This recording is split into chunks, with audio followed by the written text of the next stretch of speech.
Je suis Amélie Dubois, j'ai 28 ans. Et jusqu'au mois dernier, je pensais que la bague de fiançailles en émeraude de mon fiancé, Adrien, était le plus beau symbole de notre amour. Non pas parce qu'elle était tape à accent graveleuil, ce n'était pas le cas, mais à cause de ce qu'elle représentait. Puis ma sœur, Camille, l'a qualifiée de fausse lors de notre dîner de famille, déclenchant une réaction en chaîne qui se terminerait par sa confrontation avec l'équipe juridique d'Adrien. L'expression sur son visage ce jour-là est quelque chose que je n'oublierai jamais. Mais je vais trop vite en besogne. Avant de partager comment les pires pulsions de ma sœur jalouse l'ont conduite à son moment le plus humiliant, laissez un commentaire pour me dire d'où vous regardez, appuyez sur le bouton j'aime et abonnez-vous pour suivre mon parcours, du chagrin à la réparation. J'ai grandi dans une famille typique de la classe moyenne dans la banlieue de Lyon. Mes parents n'étaient pas riches, mais ils insistaient sur l'importance de l'éducation et du travail acharné. Mon père travaillait comme professeur de mathématiques au lycée, et ma mère était infirmière à l'hôpital local. Ils ont raclé les fonds de tiroir pour s'assurer que ma sœur, Camille, et moi ayons tout ce dont nous avions besoin. Bien que les articles de luxe fussent rares dans notre foyer, j'ai appris dès mon plus jeune âge la valeur de travailler pour obtenir ce que je voulais. Quand j'ai été accepté à l'université de Lyon avec une bourse partielle, j'ai tout de même dû cumuler 2 emplois à temps partiel pour couvrir le reste des frais de scolarité et des dépenses. Je passais mes matinées dans un café près du campus, mes après-midi en cours et mes soirées à ranger des livres à la bibliothèque universitaire. Les week-ends étaient partagés entre les études et la prise de services supplémentaires partout où je le pouvais. C'était épuisant, mais j'ai obtenu mon diplôme avec un minimum de dette et un sentiment d'autonomie qui allait bien me servir. Camille, de 2 ans ma cadette, avait une approche différente de la vie. Tandis que j'adoptais les valeurs pragmatiques de nos parents, elle semblait déterminée à échapper à ce qu'elle appelait notre existence ennuyeuse de classe moyenne. Elle passait des heures à feuilleter des magazines de mode, à créer des tableaux de visualisation de styles de vie luxueux et à parler du mari riche qu'elle finirait par trouver. Là où je voyais de la valeur à gagner ma vie, Camille voyait des raccourcis grâce à des relations stratégiques. Pourquoi travailler si dur quand on peut simplement épouser quelqu'un qui a déjà de l'argent ? Me demandait-elle. Je n'ai jamais eu de bonne réponse qui la satisfasse. Après l'université, j'ai décroché un poste de débutante chez Avenir Tech, une entreprise de logiciels en pleine croissance. Le salaire n'était pas impressionnant, mais je voyais un potentiel d'évolution. J'arrivais tôt, je restais tard et je me portais volontaire pour des projets que personne d'autre ne voulait. En 3 ans, j'avais été promu 2 fois et je dirigeais ma propre équipe. À 27 ans, j'étais devenu l'une des plus jeunes cadres de l'histoire de l'entreprise, supervisant le développement de produits avec une équipe de 30 personnes sous ma responsabilité. Camille, quant à elle, avait abandonné l'université pour poursuivre ce qu'elle appelait des « opportunités » à Cannes. D'après ce que j'ai pu comprendre à travers ses publications Instagram et ses appels occasionnels à la maison, ces opportunités consistaient principalement à assister à des fêtes de l'industrie, à fréquenter des célébrités mineures et à occuper des petits boulots qui la plaçaient à proximité de la richesse et de l'influence. Elle m'appelait avec des histoires sur les villas qu'elle avait visitées ou le gestionnaire de fonds spéculatifs qui lui avait offert le dîner, toujours avec un sous-entendu de « ma vie est plus excitante que la tienne ». Ma vie amoureuse pendant ces années fut une série de déceptions. J'ai rencontré de nombreux hommes qui semblaient initialement intéressés, pour ensuite disparaître lorsqu'ils réalisaient que je ne réduirais pas mon ambition pour satisfaire leur ego. Un petit ami m'a même dit « c'est intimidant de sortir avec quelqu'un qui gagne plus d'argent que moi ». Nous avons rompu le lendemain. J'avais presque pris la résolution de me concentrer uniquement sur ma carrière quand j'ai rencontré Adrien au sommet annuel de l'innovation technologique à Paris. Je représentais Avenir Tech lors d'une table ronde sur le développement éthique de l'intelligence artificielle, et il a posé la question la plus pertinente lors de la session de questions-réponses. Ensuite, il m'a approché pour poursuivre la conversation, et nous avons fini par parler pendant des heures au bar de l'hôtel.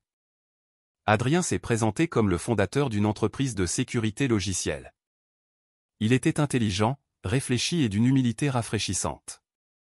Quand il m'a demandé mon numéro, je le lui ai donné sans hésitation. Il a appelé le lendemain pour m'inviter à dîner.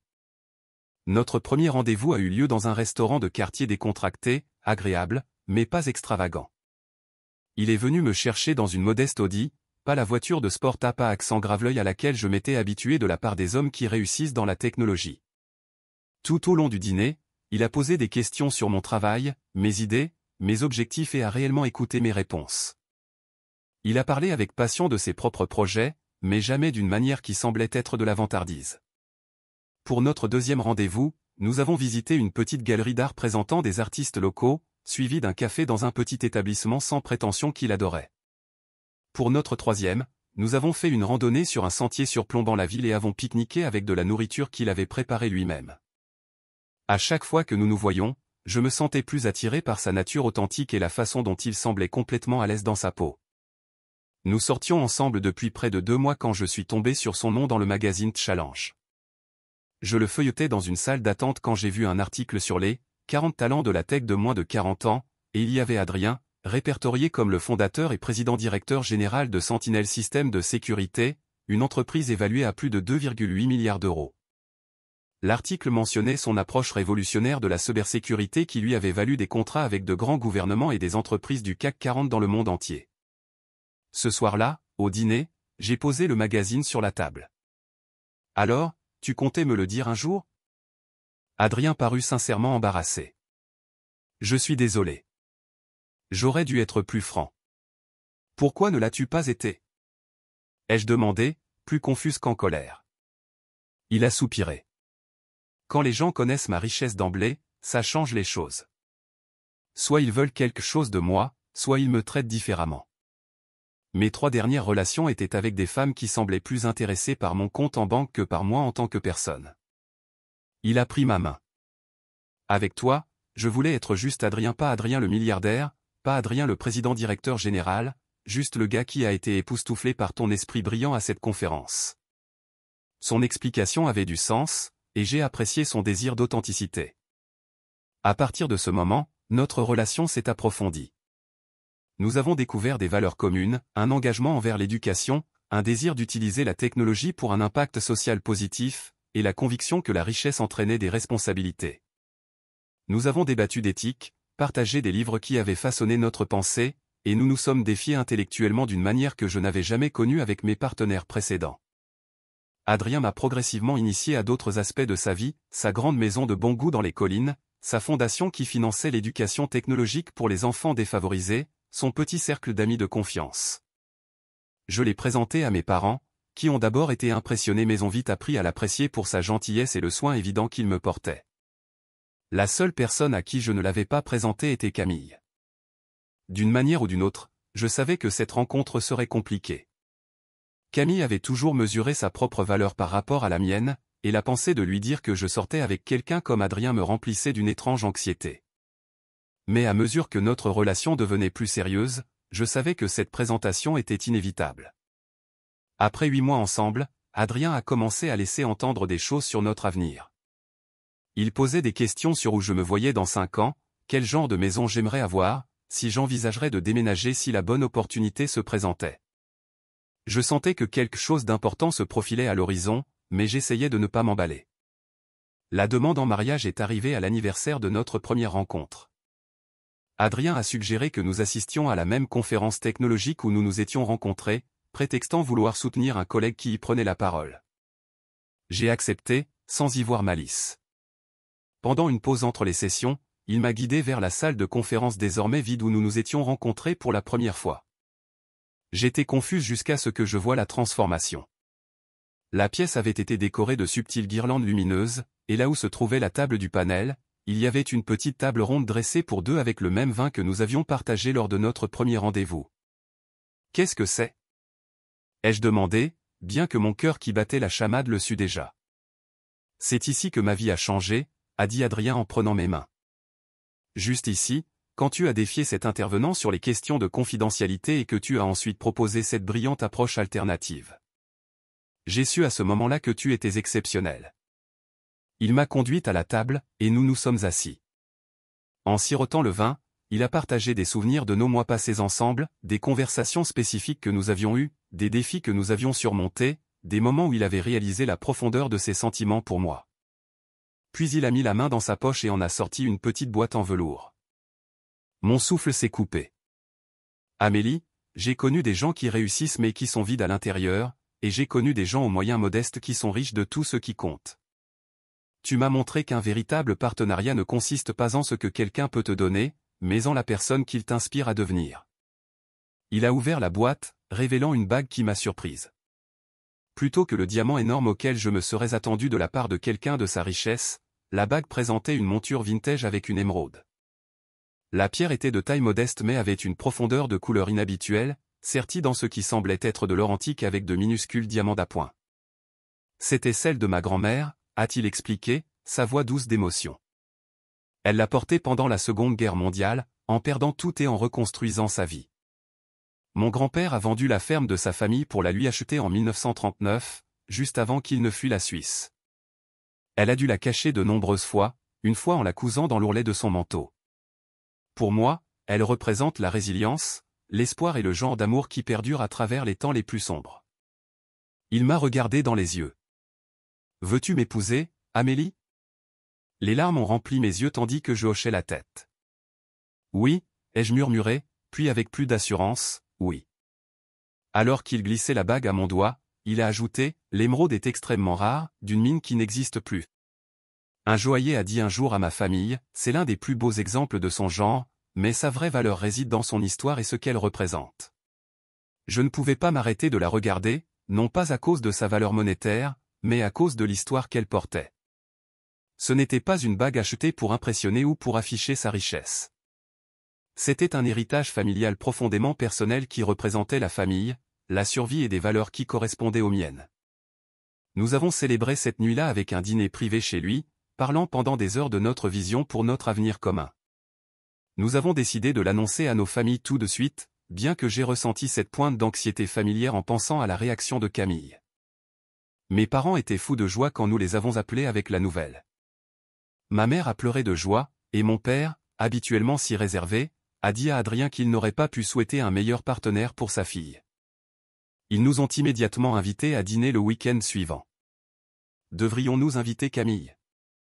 A demandé ma mère avec hésitation, consciente de la dynamique compliquée entre nous. Bien sûr, ai-je dit, voulant inclure ma seule sœur dans ce moment important. Je vais l'appeler moi-même. Camille a répondu à la 4e sonnerie. Salut, sœurette, quoi de neuf ? Je suis à une fête incroyable sur la Croisette en ce moment. Tu ne croirais pas qui est là. J'ai pris une profonde inspiration. J'ai une nouvelle, Cam. Je suis fiancé. Il y a eu une pause. Fiançailles ? Avec ce type de la tech que tu vois ? Waouh, c'était rapide. Son ton était difficile à déchiffrer. Il s'appelle Adrien. Et oui, nous sommes vraiment heureux. Eh bien, félicitations. Tu devras tout me raconter. Et j'ai des nouvelles aussi. Je sors avec Maxime Bernard. Oui, ce Maxime Bernard, le promoteur immobilier. Il est richissime. Bien sûr, Camille avait trouvé un moyen de rivaliser avec ma nouvelle. C'est super, Cam. Maman et papa organisent un dîner pour nous ce week-end. Peux-tu venir ? J'aimerais vraiment que tu rencontres Adrien. Laisse-moi vérifier si Maxime et moi pouvons venir. Nous avons ce gala de charité, mais peut-être que nous pouvons passer avant.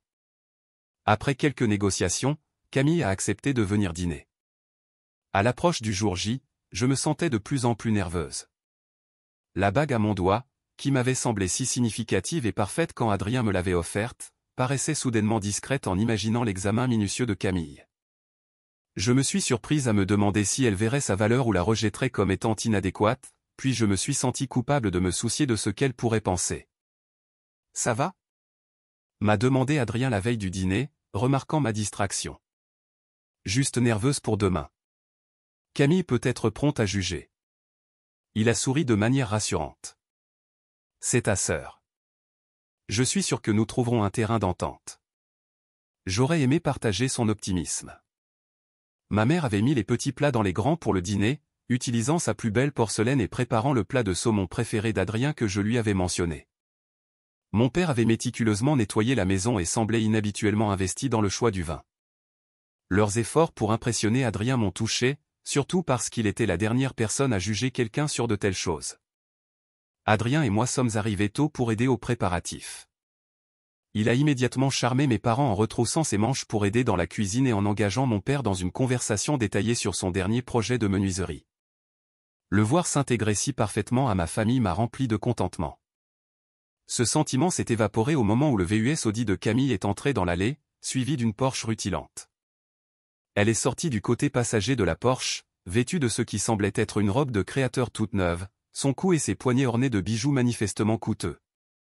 L'homme qui est sorti du côté conducteur était grand, bronzé, et ressemblait exactement au genre de matu vu riche qui avait toujours attiré Camille. « La famille !» a crié Camille en entrant sans frapper. « Désolé, nous sommes un tout petit peu en retard. » Maxime avait un appel rapide avec ses investisseurs à Monaco. Elle a fait la bise sur les joues de ma mère, a brièvement étreint mon père, puis s'est tournée vers Adrien avec un regard évaluateur. Alors, c'est l'homme qui a ravi le cœur de ma grande sœur. Je suis Camille, la sœur amusante. Elle a tendu la main avec un rire qui sonnait répété. Adrien lui serra la main chaleureusement. J'ai beaucoup entendu parler de vous. C'est un plaisir de vous rencontrer enfin. Et voici Maxime, a dit Camille, en tirant son compagnon vers l'avant. Maxime Bernard du groupe Bernard Immobilier. Maxime a salué tout le monde d'un signe de tête avec un charme bien rodé. Enchanté. Vous avez une belle maison ici. Son ton suggérait qu'il avait l'habitude de complimenter des propriétés plus impressionnantes, mais mes parents n'ont pas semblé le remarquer ou ont choisi de l'ignorer. La première partie du dîner s'est étonnamment bien passée. Camille se tenait à carreau, posant à Adrien des questions sur son travail et semblant écouter ses réponses. Maxime a parlé longuement de son dernier projet de luxe à Saint-Tropez, s'interrompant de temps en temps pour vérifier son téléphone. Mes parents maintenaient un flux de conversation constant, essayant clairement de garder les choses agréables. Alors que ma mère servait le dessert, elle m'a souri.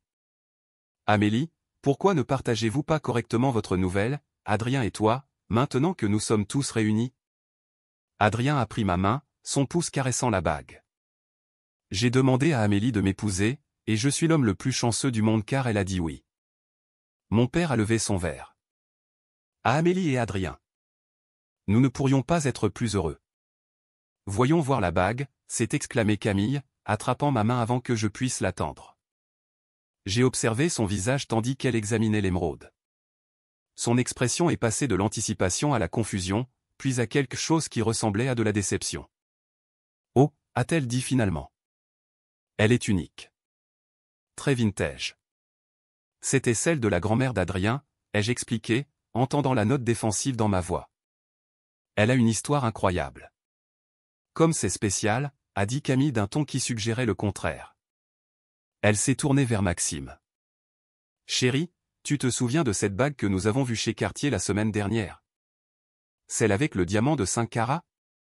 Maxime a hoché la tête distraitement, son attention rivée sur son téléphone. La grand-mère d'Adrien l'a portée pendant la Seconde Guerre mondiale, ai-je continué, voulant que tout le monde comprenne sa signification. Elle est incroyablement importante pour sa famille. Bien sûr. La valeur sentimentale est si importante, a dit Camille avec un sourire crispé. C'est bien quand un homme vous donne quelque chose qui vient de son cœur plutôt que de son portefeuille. L'implication était claire, Adrien avait choisi de ne pas dépenser d'argent pour ma bague. La conversation a repris, mais j'ai remarqué que Camille continuait de jeter des regards à ma bague tout au long du dessert, chaque regard me rendant plus mal à l'aise. Après que nous ayons fini de manger, elle m'a entraîné dans la cuisine sous prétexte de l'aider à faire la vaisselle. Alors, a-t-elle murmuré une fois que nous étions seuls, c'est vraiment tout ce qu'il a pu faire? Je veux dire, n'est-il pas censé valoir des milliards? Cette émeraude ne peut pas faire plus d'1 carat. La taille ne m'importe pas, ai-je dit, sentant mes joues rougir. C'est la signification derrière. Mais est-elle seulement vraie? Je veux dire, les émeraudes aussi petites ne valent généralement pas la monture dans laquelle elles sont serties. Bien sûr qu'elle est vraie, ai-je sifflé. Adrien ne me donnerait pas une fausse bague. Camille a haussé les sourcils. Je dis juste que, pour un milliardaire, c'est un peu décevant. Peut-être qu'il n'est pas aussi riche qu'il le prétend. Ou peut-être qu'il est juste radin. Les hommes qui ont vraiment de l'argent aiment le montrer. Amélie, crois-moi, je connais le genre. Tu ne sais rien d'Adrien, ai-je dit, mes mains tremblant alors que je posais une assiette dans l'évier. Oh, ma chérie, a ri Camille, en me tapotant le bras avec condescendance. Je veille juste sur toi. Je détesterais te voir épouser un gars qui fait de grandes promesses mais ne peut même pas se fendre d'une bague décente. Avant que je puisse répondre, Camille est retournée dans la salle à manger. Je l'ai suivie, essayant de me ressaisir, pour l'entendre annoncer à voix haute, je disais justement à Amélie qu'elle devrait faire expertiser cette bague. Elle est si inhabituelle, et vous savez combien il y a de contrefaçons de nos jours. La pièce est tombée dans le silence. Ma mère avait l'air mortifiée, mon père confus, et Maxime soudainement intéressé par la conversation pour la première fois de la soirée. Adrien, qui était en pleine conversation avec mon père, s'est tourné lentement pour regarder Camille. « Je suis désolé, qu'en est-il de la bague ?» a-t-il demandé calmement. Camille, soit inconsciente, soit appréciant la tension qu'elle créait, a continué, je dis juste que les émeraudes de cette couleur sont généralement traitées ou synthétiques. Une vraie de cette taille vaudrait une fortune, donc elle n'est probablement pas authentique. Sans vouloir vous offenser. Le design reste charmant. J'ai senti des larmes chaudes d'embarras menacer de couler. Non pas parce que je croyais son évaluation, ce n'était pas le cas, mais à cause de la cruauté délibérée avec laquelle elle essayait de diminuer quelque chose de si spécial pour Adrien et moi. Adrien a posé sa serviette sur la table et s'est levé. La bague, a-t-il dit d'une voix mesurée, est une émeraude de museau des années 1930. La mine d'où elle provient, en Colombie, a produit certaines des émeraudes les plus précieuses au monde. Mon grand-père l'a achetée à un joaillier de Genève spécialisé dans les pierres précieuses rares. Le sourire de Camille vacilla légèrement. Eh bien, c'est juste qu'elle a l'air si simple. Les choses les plus précieuses ne s'annoncent pas, a répondu Adrien d'un ton égal. Ma grand-mère croyait en une élégance discrète plutôt qu'à l'étalage ostentatoire. C'est l'une des nombreuses valeurs qu'elle m'a transmises et que j'admire. Je pouvais voir Camille calculer comment répondre, mais ma mère est rapidement intervenue, qui voudrait un café avec le dessert ? Sa tentative désespérée de changer de sujet n'a fait que souligner l'atmosphère inconfortable. Le reste de la soirée s'est déroulé dans une conversation tendue. Camille a fait plusieurs autres piques subtiles sur la bague et la prétendue richesse d'Adrien, chacune me plongeant un peu plus dans l'humiliation. Quand ils sont enfin partis, je me sentais physiquement épuisé par la tension. Je suis tellement désolé, ai-je dit à Adrien dans la voiture sur le chemin du retour. Camille a toujours été en compétition avec moi, mais là, c'était un nouveau sommet. Adrien a pris ma main. Tu n'as pas à t'excuser. Je suis désolé qu'elle t'ait mise mal à l'aise à propos de quelque chose qui devrait t'apporter de la joie. Il a embrassé mes doigts juste au-dessus de la bague. Ce qui compte, c'est ce que cela signifie pour nous. J'ai hoché la tête, mais je ne pouvais pas me défaire du sentiment que le comportement de Camille ne ferait qu'empirer. Le matin après le dîner désastreux, je me suis réveillé avec un texto de Camille, j'ai passé un excellent moment à rencontrer Adrien. Pour info, je t'ai envoyé un email avec des infos sur l'authentification des émeraudes. Je veux juste que tu sois protégé. Bisous bisous. Quand j'ai vérifié mes emails, j'ai trouvé des liens vers des articles avec des titres comme « Comment repérer les fausses émeraudes » et « Pourquoi les hommes offrent des pierres précieuses fausses ». J'ai supprimé l'email sans répondre. Adrien était remarquablement peu dérangé par toute la situation. Les gens comme ta sœur mesurent la valeur de manière matérielle très spécifique, a-t-il dit. Cela n'affecte pas qui nous sommes ni ce que nous avons. J'ai essayé d'adopter son point de vue, mais Camille ne me facilitait pas la tâche. En quelques jours, elle avait publié plusieurs stories Instagram pas si subtiles que ça, montrant des gros plans de sa propre collection de bijoux avec des légendes comme « Le vrai reconnaît le vrai » et « Quand il t'aime assez pour t'offrir le meilleur ». Elle ne m'a jamais mentionné directement, mais le timing rendait sa cible claire. Puis est venu le texto de groupe à notre famille élargie, annonçant que Maxime l'avait emmené faire du shopping chez Van Cleef & Arpels pour un cadeau, juste comme ça, un bracelet en diamant qu'elle s'est assurée de photographier à côté d'une coupe de champagne. Ma cousine Manon m'a appelé immédiatement. Qu'est-ce qui se passe avec Camille? Elle m'a appelé hier pour me demander si j'avais vu ta bague de fiançailles, puis elle s'est lancée dans une diatribe bizarre sur le fait que certains hommes essaient de tromper les femmes avec de fausses pierres. Elle est convaincue qu'Adrien ment sur sa richesse ou qu'il est trop radin pour m'acheter une bague convenable, ai-je expliqué, les mots laissant un goût amer dans ma bouche. C'est ridicule, a dit Manon. Quiconque a passé 5 minutes avec Adrien peut voir qu'il t'adore. Et cette bague n'est-elle pas un héritage familial? Si, mais Camille semble penser que ce n'est qu'une excuse. Des conversations similaires ont eu lieu avec d'autres membres de la famille et des amis alors que la campagne de rumeurs de Camille se propageait. La plupart des gens rejetaient ces insinuations, mais le besoin constant d'expliquer et de défendre m'épuisait. 2 semaines après le dîner, ma mère a appelé, la voix hésitante. Ma chérie, est-ce que tout va bien entre toi et Adrien? Camille a mentionné quelque chose à propos de son entreprise qui aurait des problèmes financiers. Quoi? Non, son entreprise se porte extrêmement bien. D'où tirerait-elle cette idée? Je ne sais pas. Elle a dit quelque chose sur le fait qu'il ne figurait pas sur un récent classement des personnes riches où il était auparavant. Je suis sûr que ce n'est rien. J'ai ressenti une vague de colère. Camille inventait maintenant des histoires pour étayer son récit selon lequel Adrien n'était pas vraiment riche.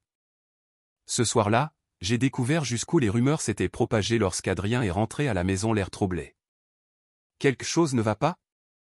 Ai-je demandé. Il a hésité avant de répondre. J'ai eu une conversation étrange avec un investisseur potentiel aujourd'hui. Il m'a demandé si les rumeurs selon lesquelles Sentinelle aurait des problèmes de liquidité étaient vraies. Mon estomac s'est noué. Ce n'est pas possible. C'est ce que j'ai dit. Quand je l'ai pressé de me dire où il avait entendu cela, il a mentionné qu'il était à un dîner où une femme sortant avec un promoteur immobilier nommé Maxime en avait discuté. La prise de conscience que la jalousie mesquine de Camille affectait maintenant potentiellement les relations d'affaires d'Adrien m'a fait passer de la peine à la fureur. Je vais lui parler, ai-je promis. Ça doit cesser. Mais mes appels à Camille tombaient directement sur la messagerie vocale, et mes textos ne recevaient que des réponses vagues comme « tellement occupé avec la planification de l'événement caritatif de Maxime.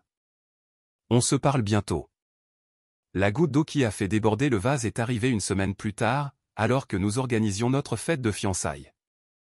Adrien avait suggéré un jardin sur le toit d'un des hôtels historiques de Paris élégant mais pas tapa accent Graveleuil, avec une vue imprenable sur la baie. Alors que nous finalisions la liste des invités, j'ai évoqué à contre-cœur Camille.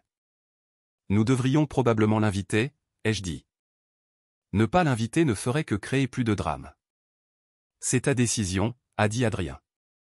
Mais je pense que tu as raison. Camille a non seulement répondu immédiatement, mais a appelé pour demander si elle pouvait amener Maxime et quelques amis proches, pour célébrer comme il se doit. Sentant les ennuis venir mais voulant garder la paix, j'ai accepté les invités supplémentaires. La veille de la fête de fiançailles, j'ai reçu un email de Camille destiné à toute la famille avec pour objet « Inquiète pour Amélie ». Le message disait « Chère famille. J'ai hésité à partager cela, mais en tant que sœur d'Amélie, je me sens responsable de veiller à ses meilleurs intérêts. J'ai fait examiner la bague, héritage de famille, d'Adrien par mon ami Thierry, propriétaire de joaillerie Durand, aucun lien avec Maxime. D'après les photos que j'ai fournies, Thierry pense que l'émeraude est très probablement une pierre traitée valant une fraction de ce que vaudrait une véritable émeraude de museau. Je joins son évaluation et quelques liens éducatifs sur la fraude aux pierres précieuses. Je crains qu'Adrien ne soit pas franc sur sa situation financière ou ses intentions. S'il vous plaît, n'en parlez pas encore à Amélie. J'aborderai cela avec elle en privé après avoir parlé avec l'ami avocat de Maxime des recours possibles. Je veux juste protéger ma sœur d'un chagrin d'amour ou d'un embarras potentiel. Je vous aime tous. Camille. En pièce jointe se trouvait une brève déclaration sur papier à en-tête de joaillerie Durand indiquant que, sur la base des seules photographies numériques, la pierre semble présenter des caractéristiques d'un béryl traité plutôt que d'une émeraude naturelle de haute qualité. J'ai transféré l'email à Adrien sans commentaire, mes mains tremblant de rage et d'humiliation. Il m'a appelé immédiatement. Je viens de le voir, a-t-il dit, sa voix plus sérieuse que je ne l'avais jamais entendue. Amélie, cela dépasse le drame familial. Elle fait de fausses déclarations qui pourraient constituer de la diffamation. Que devrions-nous faire? Ai-je demandé, retenant mes larmes. Il y eut un bref silence avant qu'Adrien ne réponde. Je pense qu'il est temps d'aborder cela directement. Peux-tu venir à mon bureau? J'aimerais que tu rencontres Carole de mon équipe juridique. En conduisant vers le siège de Sentinelle, je me demandais comment nos fiançailles, qui auraient dû être l'une des périodes les plus heureuses de notre vie, avaient pu être si éclipsées par la jalousie et la méchanceté de ma sœur. Une partie de moi ne pouvait toujours pas croire qu'elle irait aussi loin juste parce qu'elle ne supportait pas de me voir heureuse. La fête de fiançailles a eu lieu au jardin de l'Orangerie, un lieu magnifique sur un toit-terrasse avec une vue panoramique sur Paris. Adrien avait organisé des décorations subtiles mais élégantes, des orchidées blanches, un éclairage doux et des coins salons confortables où les invités pouvaient se mêler. Un quatuor à cordes jouait tranquillement dans un coin, et des serveurs circulaient avec du champagne et des hors-d'œuvre. Alors que nos amis et notre famille commençaient à arriver, j'essayais de me concentrer sur la joie de l'occasion plutôt que sur mon anxiété concernant la présence de Camille. Adrien est resté près de moi, sa présence calme maintenant ancrée. « Souviens-toi de ce que Carole a dit », murmura-t-il en me serrant doucement la main. « N'engage pas la conversation sauf si nécessaire. Laisse-les faire le premier pas. » Carole Perrin, la chef de l'équipe juridique d'Adrien, avait passé 2 heures avec nous la veille à nous exposer une stratégie pour gérer le comportement de plus en plus excessif de Camille. L'avocate, calme et posée, avait présenté divers scénarios et recommandé des réponses, tout en compilant un dossier des emails, textos et publications sur les réseaux sociaux de Camille. La documentation est cruciale, avait-elle expliqué. Ce que fait votre sœur pourrait constituer de la diffamation, d'autant plus que cela affecte maintenant les relations d'affaires d'Adrien. J'ai hoché la tête, scrutant la foule grandissante à la recherche du moindre signe de Camille. 1 heure après le début de la fête, alors que je commençais à espérer qu'elle ne viendrait peut-être pas du tout, je l'ai aperçue entrant avec Maxime. Elle portait une robe rouge qui semblait délibérément choisie pour se démarquer des tenues de cocktail plus sobres des autres invités. Autour de son cou brillait un pendentif en diamant qui captait la lumière à chaque mouvement. Maxime, à ses côtés, avait l'air mal à l'aise, ses yeux balayant la pièce comme pour évaluer la richesse de tout le monde. Derrière eux venaient 2 couples que je ne reconnaissais pas, probablement les amis proches que Camille avait mentionnés. J'ai pris une profonde inspiration et je me suis avancé pour les saluer, Adrien à mes côtés. Camille, Maxime, bienvenue, ai-je dit en esquissant un sourire. Merci d'être venu. Camille m'a fait la bise. Bien sûr que nous sommes venus. Je ne manquerai pour rien au monde la fête de fiançailles de ma sœur. Son regard a balayé le lieu. C'est intime. Très sobre. Maxime a hoché la tête avec raideur. Félicitations. Camille a présenté ses amis, une créatrice de bijoux nommée Mélanie et son mari, et un couple qui travaillait apparemment dans l'immobilier de luxe avec Maxime. Ils ont offert des félicitations polies avant de se diriger rapidement vers le bar. « Laisse-moi voir comment est cette bague aujourd'hui », a dit Camille, saisissant ma main sans attendre ma permission. Elle a fait mine de l'examiner à la lumière. Toujours aussi unique. Tu ne la trouves pas unique, Maxime ? Maxime, qui semblait de plus en plus mal à l'aise, a marmonné quelque chose d'évasif. Tu sais, a poursuivi Camille, sa voix s'élevant juste assez pour attirer l'attention des invités proches, je disais à Maxime que les bijoux vintage peuvent être si délicats. Tellement de reproductions de nos jours. Je suis sûr qu'Adrien a vérifié son authenticité, cependant, n'est-ce pas ? Le moment était arrivé plus tôt que prévu. J'ai regardé Adrien, qui m'a fait un signe de tête subtil. En fait, Camille, ai-je dit, en gardant ma voix égale, j'ai reçu ton email hier. Celui que tu as envoyé à toute notre famille, remettant en question l'authenticité de ma bague et le caractère d'Adrien. Les yeux de Camille se sont légèrement agrandis, mais elle s'est vite reprise. J'étais juste inquiète pour toi, Amélie. En tant que ta sœur, je... Si vous êtes inquiète, intervint Adrien en douceur, peut-être aimeriez-vous rencontrer certains de nos autres invités. Il a fait un geste vers un petit groupe de personnes se tenant à proximité, 3 hommes et une femme en tenue d'affaires élégante qui avaient tranquillement observé notre interaction. Camille, voici Carole Perrin, la chef de mon équipe juridique. Et voici ses collègues de Perrin, Gauthier et associés. Carole s'est avancée, tendant la main avec un sourire professionnel. Madame Dubois, nous avons beaucoup entendu parler de vous. Votre récent email à votre famille était une lecture particulièrement intéressante. Le visage de Camille pâlit légèrement en serrant la main de Carole. Je ne suis pas sûr de ce que vous voulez dire. Nous serons heureux de clarifier, a dit Carole agréablement. Nous avons documenté vos déclarations sur Adrien et la bague qu'il a offerte à votre sœur. Des déclarations qui semblent être à la fois fausses et potentiellement préjudiciables à sa réputation personnelle et à ses intérêts commerciaux. Documenté ? Répéta Camille, la voix s'élevant. C'est ridicule. Je veillais juste sur ma sœur. En distribuant une évaluation de pierres précieuses frauduleuses basée sur des photographies à toute sa famille. A demandé Carole, son ton toujours conversationnel, bien que ses yeux se soient durcis. En suggérant à des investisseurs potentiels que Sentinel System de sécurité connaît des difficultés financières ? Ces actions vont au-delà de l'inquiétude fraternelle, Madame Dubois. Maxime, qui avait écouté avec une alarme croissante, a fait un pas en arrière. Camille, de quoi parle-t-elle? Camille lui a lancé un regard paniqué. De rien. Ils exagèrent. Carole a ouvert un mince portefeuille qu'elle portait. Nous avons préparé la documentation pour une éventuelle action en justice pour diffamation si votre comportement se poursuit. Mais d'abord, peut-être seriez-vous intéressé par la provenance réelle de la bague d'Amélie. Sans attendre de réponse, elle a tendu à Camille un document portant l'entête de Leduc et Fils, l'un des experts en joaillerie les plus respectés au monde. Ceci est l'authentification et l'expertise les plus récentes de la bague, réalisée l'année dernière à des fins d'assurance, a expliqué Carole.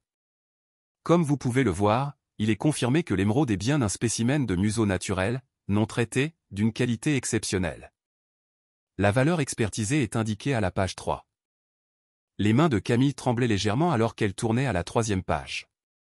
Ses yeux se sont agrandis et elle a rapidement essayé de rendre le document. La bague est assurée pour 2,5 millions d'euros, a poursuivi Carole, assez fort pour que les personnes à proximité l'entendent. Elle est considérée comme de qualité musée en raison de ses propriétés gémologiques et de son importance historique. La famille noble autrichienne qui la possédait à l'origine a documenté sa provenance jusqu'en 1843. Une petite foule s'était maintenant rassemblée autour de nous, y compris les amis de Camille et plusieurs membres de notre famille. Le visage de Camille était passé de pâle à rouge vif. Il doit y avoir une erreur, bégaya-t-elle. Mon ami Thierry a dit. Ah, oui, Thierry Durand, interrompit Carole. Nous lui avons parlé ce matin. Il était très affligé d'apprendre que vous aviez distribué ce qui semblait être son évaluation professionnelle. Il a confirmé qu'il n'avait jamais examiné physiquement la bague et vous a explicitement dit qu'aucun joaillier de bonne réputation n'authentifierait une pierre uniquement sur la base de photographies. Il nous a fourni une déclaration signée à cet effet. Maxime regardait maintenant Camille avec un mélange d'embarras et de colère. Tu m'as dit que ton ami joaillier avait vu la bague en personne. Tu as dit qu'il était certain qu'elle était fausse. Je pensais qu'il voulait dire, Camille pataugeait, regardant désespérément le cercle d'observateurs. Madame Dubois, a poursuivi Carole sans relâche, nous sommes prêts à engager des poursuites judiciaires pour diffamation, tant sur le plan personnel que commercial. Les dommages-intérêts estimés pour Sentinel Système de sécurité seul, basés sur l'investisseur qui a retiré son intérêt après avoir entendu des rumeurs de votre part, pourraient dépasser les 4,5 millions d'euros. 4 millions et demi ?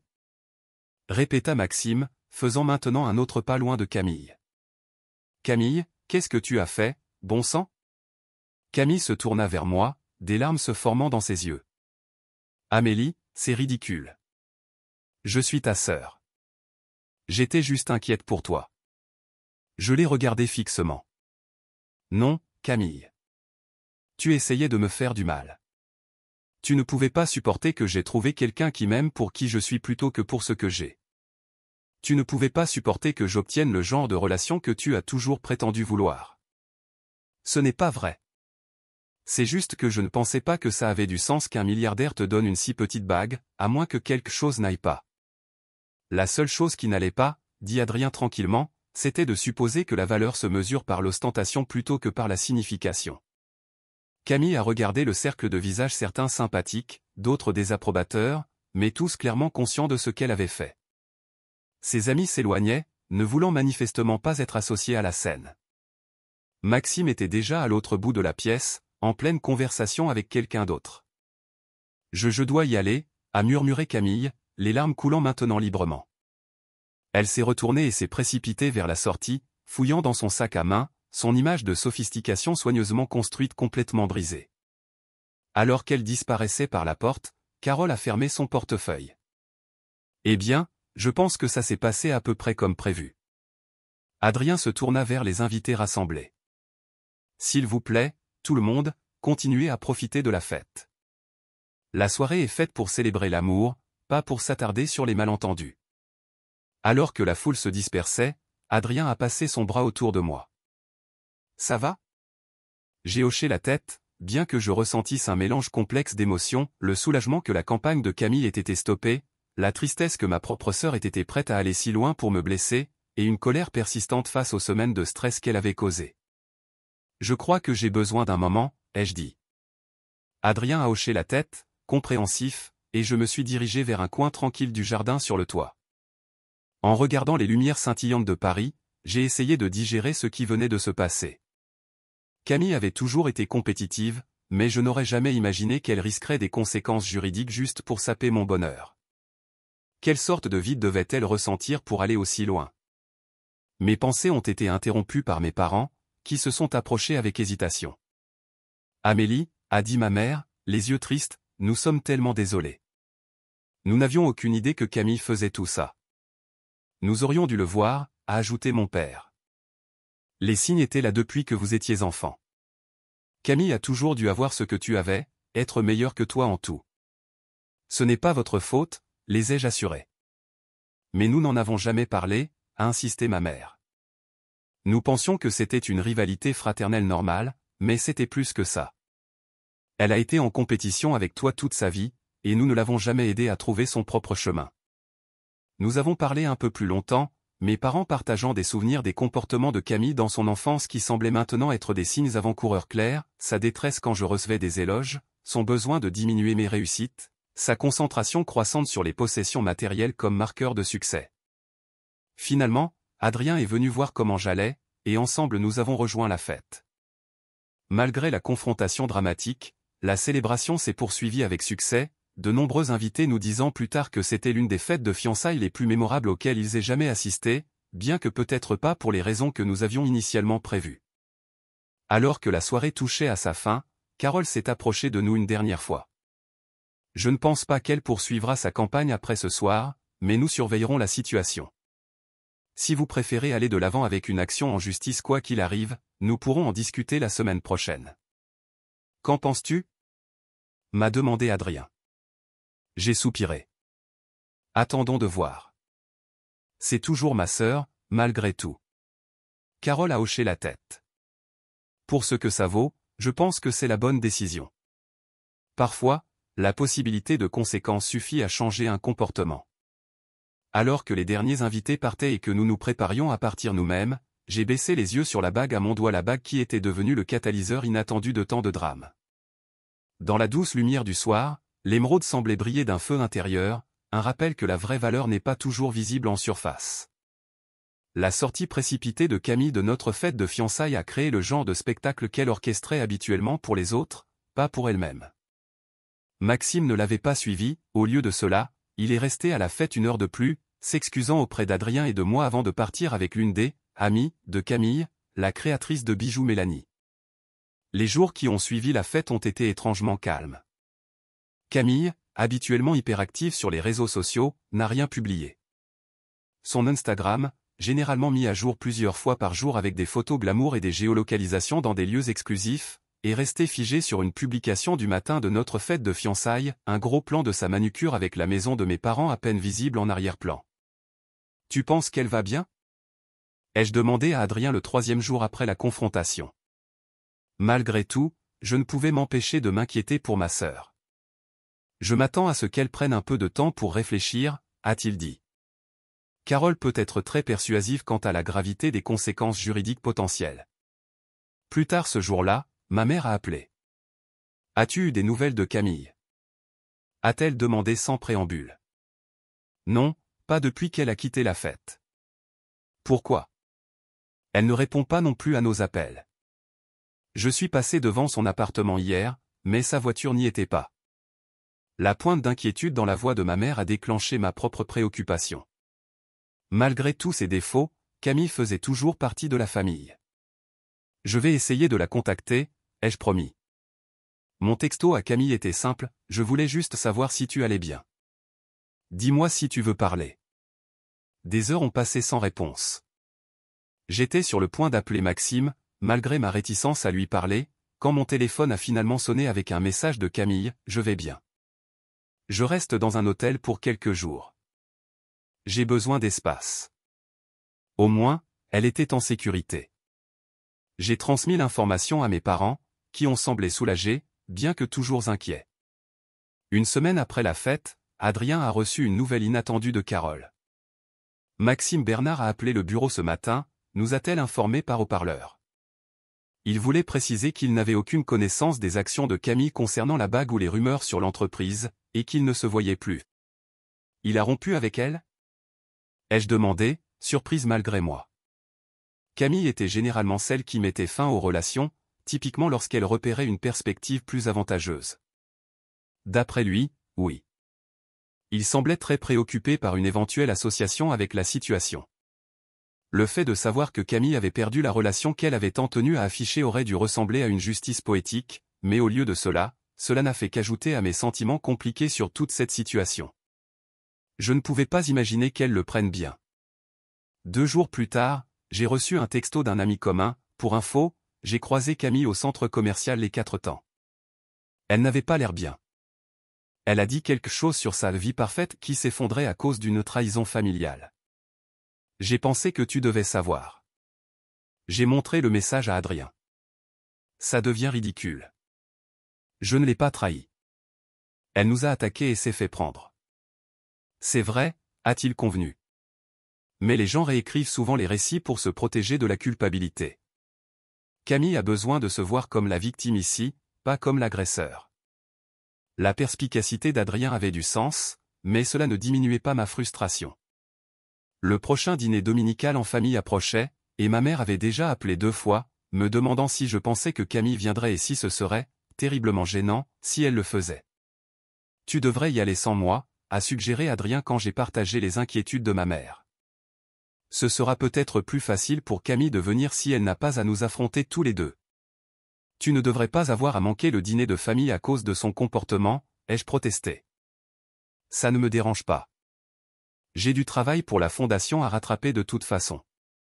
La guérison familiale est plus importante en ce moment. J'ai donc assisté au dîner seul, pour découvrir que Camille n'est finalement pas venue. Mes parents étaient visiblement déçus, bien qu'ils aient essayé de le cacher. Tout au long du repas, ils ont soigneusement évité de mentionner Camille ou la confrontation de la fête de fiançailles, créant des pauses gênantes dans la conversation chaque fois que nous approchions de sujets adjacents. Alors que j'aidais à débarrasser la table, mon père a finalement rompu le silence. Ta mère et moi avons discuté, a-t-il dit avec hésitation, de Camille et de toi. Je me suis préparé. Qu'en est-il de nous? Nous avons regardé en arrière, essayant de comprendre comment les choses en sont arrivées là. Il a posé les assiettes qu'il portait et s'est frotté le front. Je pense que nous avons peut-être contribué sans le vouloir à la compétitivité de Camille avec toi. Ma mère nous a rejoints, hochant la tête en accord. Tu as toujours été si autonome, Amélie. Tu réussissais bien à l'école sans que nous te poussions. Tu as eu des bourses. Tu as bâti ta carrière par le travail acharné. Nous étions si fiers. Mais peut-être que nous t'avons fait des éloges d'une manière qui a fait que Camille s'est sentie incapable d'être à la hauteur, a terminé mon père, et au lieu de l'aider à trouver son propre chemin, nous n'avons cessé de te présenter comme l'exemple à suivre. Je me suis appuyé contre le comptoir, considérant leurs paroles. Il y avait une part de vérité là-dedans. Camille avait grandi en entendant « Pourquoi ne peux-tu pas être plus comme ta sœur ?» Plus de fois que je ne pouvais compter. C'est peut-être une partie du problème, ai-je reconnu. Mais nous sommes des adultes maintenant. Elle est responsable de ses propres actes. Bien sûr, a dit ma mère rapidement. Ce qu'elle a fait était mal. Mais comprendre pourquoi pourrait nous aider à avancer. Au moment où j'ai quitté la maison de mes parents ce soir-là, nous avions parlé plus ouvertement de Camille que nous ne l'avions jamais fait auparavant. Ils ont partagé des histoires sur ses insécurités d'enfance, ses premières tendances à essayer de me surpasser, et leur propre incertitude sur la façon de gérer cela. Je suis parti avec une compréhension plus nuancée de ma sœur, même si cela n'excusait pas son comportement récent. 3 semaines après la fête de fiançailles, j'étais plongé dans l'organisation du mariage quand j'ai reçu un texto qui m'a laissé pantoise. C'était de Camille, pouvons-nous parler en personne? Lieu neutre. J'ai fixé le message pendant plusieurs minutes avant de le montrer à Adrien. C'est ta décision, a-t-il dit. Mais si tu la rencontres, choisis un lieu public. Après mûre réflexion, j'ai suggéré un café à mi-chemin entre nos appartements. Camille a accepté immédiatement. Quand je suis arrivé le lendemain, je l'ai à peine reconnu. Fini l'apparence soigneusement entretenue de luxe désinvolte. À la place, Camille portait un simple jean et un pull, ses cheveux attachés en queue de cheval, un maquillage minimal sur son visage. Elle avait l'air plus jeune, plus vulnérable, et étrangement plus semblable à la sœur dont je me souvenais de notre adolescence. « Merci d'être venue », a-t-elle dit alors que je m'asseyais en face d'elle, sa confiance habituelle visiblement absente. « Tu voulais parler ?» ai-je répondu, en gardant un ton neutre. Camille a fixé sa tasse de café. J'ai beaucoup réfléchi. Et j'ai parlé à quelqu'un. Parler à quelqu'un? Un thérapeute, a-t-elle admis, sans me regarder dans les yeux. Maman et papa paient pour ça. Après que Maxime a rompu avec moi et que j'ai perdu l'appartement dans lequel nous allions emménager ensemble, tout s'est en quelque sorte effondré. Je n'étais pas au courant pour l'appartement. Je suis désolé pour Maxime, ai-je offert, surprise de le penser sincèrement. Ne le sois pas. Il s'avère qu'il m'utilisait pour réseauter avec les parents riches de mes amis. Quand toute la scène à ta fête de fiançailles m'a fait passer pour une mauvaise personne, je ne lui étais plus utile. Elle a ri amèrement. Ironique, n'est-ce pas? J'ai accusé Adrien de ne pas être ce qu'il semblait être alors que c'est Maxime qui était le faux depuis le début. Je ne savais pas comment répondre à cela, alors j'ai attendu. Ma thérapeute pense que j'ai des problèmes d'identité comparative ou quelque chose comme ça, a poursuivi Camille. Elle dit que je me suis défini par rapport à toi toute ma vie, que je n'ai jamais développé un sentiment de soi stable. Cela correspondait à ce que mes parents avaient dit, mais l'entendre de la bouche de Camille était inattendu. Le truc, a-t-elle poursuivi, c'est que te voir avec Adrien, c'était comme si toutes les insécurités que j'ai jamais eues s'étaient déclenchées en même temps. Tu as trouvé ce type vraiment bien qui t'aime pour ton cerveau et ton cœur, pas pour ton apparence ou ce que tu peux faire pour lui. Et en plus de ça, il se trouve qu'il est riche. C'était comme si tu avais gagné une sorte de loterie cosmique que j'essayais désespérément de truquer en ma faveur depuis des années. Ce n'était pas une compétition, Cam, ai-je dit doucement. Je le sais maintenant. Elle a finalement levé les yeux vers moi, ses yeux rougis. Je ne te demande pas de me pardonner. Ce que j'ai fait était terrible. J'étais jalouse, mesquine et cruelle. J'espère juste que peut-être, un jour, nous pourrions essayer d'avoir un autre type de relation où je n'essaie pas constamment de te surpasser ou de te rabaisser. Ce n'étaient pas des excuses parfaites. Elle n'avait pas explicitement dit « je suis désolé », ni pleinement reconnu l'étendue du mal qu'elle avait causé, mais c'était plus de conscience de soi que je n'en avais jamais vu de la part de ma sœur. Et cela comptait pour quelque chose. Cela prendra du temps, ai-je dit honnêtement. Et la confiance doit être rétablie. Camille a hoché la tête rapidement. Je sais. Je ne m'attends à rien du jour au lendemain. Je ne voulais juste pas perdre complètement ma sœur. Nous avons parlé pendant une autre heure, Camille plus ouverte qu'elle ne l'avait été depuis des années. Elle a raconté comment sa façade de succès soigneusement construite était en grande partie illusoire, les vêtements de créateurs achetés à crédit, l'accès à des événements exclusifs obtenus grâce à des amitiés douteuses, l'anxiété constante de maintenir les apparences. Elle était submergée de dettes et avait compté sur un mariage avec Maxime pour résoudre ses problèmes financiers. Je retourne vivre chez maman et papa pendant un certain temps, a-t-elle admis. Je dois mettre de l'ordre dans mes finances. Peut-être finir mon diplôme, enfin. Quand nous nous sommes quittés, nous ne nous sommes pas embrassés, mais il y avait une chaleur timide entre nous qui avait été absente depuis des années. Ce n'était pas une réconciliation. Pas encore, mais c'était un début. Au cours des mois suivants, alors qu'Adrien et moi organisions notre mariage, Camille a maintenu une distance respectueuse tout en faisant de petits efforts pour rétablir la confiance. Elle a envoyé une note d'excuse manuscrite à Adrien. Elle a assisté au dîner de famille sans faire de scène. Elle a même proposé d'aider aux préparatifs du mariage de manière modeste, sans se mettre au centre de l'attention. Tu penses qu'elle a vraiment changé? A demandé Adrien après que Camille nous ait déposé des coupures de magazines de mariage qui correspondaient réellement à nos goûts. Je pense qu'elle essaie, ai-je répondu. Et c'est quelque chose que je n'aurais pas cru possible il y a quelques mois. 6 mois après la confrontation à notre fête de fiançailles, je me tenais dans une loge de l'historique hôtel Ritz, où notre mariage aurait lieu dans seulement 2 heures. Ma mère ajustait mon voile pendant que mon amie Manon apportait les dernières retouches à mon maquillage. Le fleuriste vient de terminer l'installation, a rapporté Manon en consultant son téléphone. Tout est magnifique. On a frappé doucement à la porte, et la voix de Camille a appelé « Je peux entrer ?» Ma mère m'a regardé d'un air interrogateur. Camille avait été invitée à être demoiselle d'honneur, une décision que j'avais prise après des mois de ses efforts constants pour reconstruire notre relation. Mais je m'étais à moitié attendu à ce qu'elle trouve un moyen d'attirer l'attention sur elle aujourd'hui. « Entre » ai-je appelé. Camille est entrée, déjà vêtue de la robe de demoiselle d'honneur vert sauge que nous avions choisie. Ses cheveux et son maquillage étaient exactement comme nous l'avions prévu avec les stylistes, élégants, mais sans éclipser la mariée.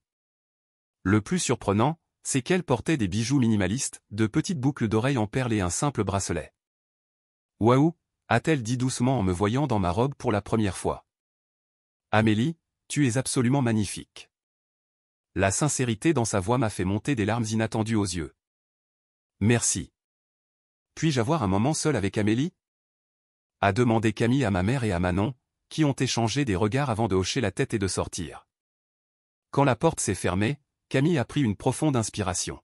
« Je voulais te donner quelque chose. » Ce n'est pas grand-chose, mais elle m'a tendu un petit paquet emballé.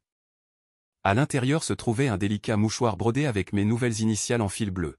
« Quelque chose de bleu pour le mariage », a expliqué Camille. « Je l'ai fait moi-même. Je suis un cours de broderie dans le cadre de ma thérapie. Quelque chose sur la pleine conscience et la création plutôt que l'acquisition. J'ai passé mes doigts sur les points soignés, touchés par l'effort personnel. « C'est toi qui as fait ça ?»